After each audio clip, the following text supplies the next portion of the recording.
Hello friends, माझे नाव आहे भक्ती भगवान भगत. मी सध्या BSc ॲग्री करत आहे.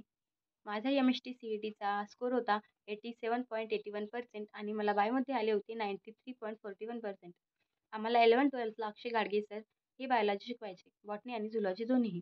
तर मला सरांबद्दल आणि सरांच्या टीचिंगबद्दल थोडंसं बोलायचं आहे. तर सगळ्यात पहिली गोष्ट म्हणजे सर खूप उत्कृष्ट टीचर आहेत. ते खूप चांगल्या पद्धतीने मुलांना शिकवतात. सरांच्या शिकवण्यामागचा एकच हेतू असतो, तो म्हणजे त्यांच्याजवळ असलेलं नॉलेज हे त्यांच्या विद्यार्थ्यांपर्यंत पोहोचलं पाहिजे. तर सरांची शिकवण्याची पद्धत अशी आहे, की सर ब्लॅकबोर्डचा यूज न करता PPTद्वारे शिकवतात. सर ही PPT NCERT थ्रू बनवतात. तर या PPTची लँग्वेजही खूप सोपी असते आणि NCERTमध्ये असलेल्या काही डायग्राम्स आहेत, त्यांचे 3D इमेजेस सर या PPTमध्ये पेस्ट करतात. जेणेकरून मुलांना ते समजण्यासाठी ईझी होऊन जाईल.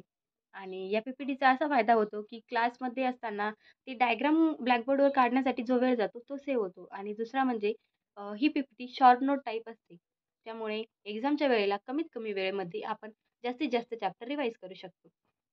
आणि सर एखाद्या टॉपिक आहे ते डिफिकल्ट आहे किंवा त्याच्यामध्ये खूप सारे एक्झाम्पल्स आहेत. तर सर त्या चॅप्टरशी रिलेटेड किंवा त्या टॉपिकशी रिलेटेड एखादी गोष्ट सांगतात किंवा काही ट्रिक सांगतात, की जेणेकरून आपण MCQ सॉल्व्हिंग करत असताना आपल्याला त्या ट्रिकच्या मदतीने तो क्वेशन सॉल्व्ह करता आला पाहिजे. आणि सरांचं गाईडन्स किंवा सरांची टीचिंग ही बायोलॉजीपुरतीच मर्यादित न राहता अ, मर्यादित राहते असे नाही.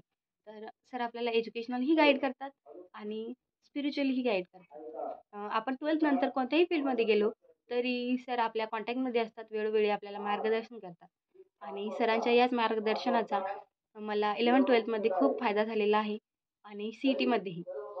Thank you sir.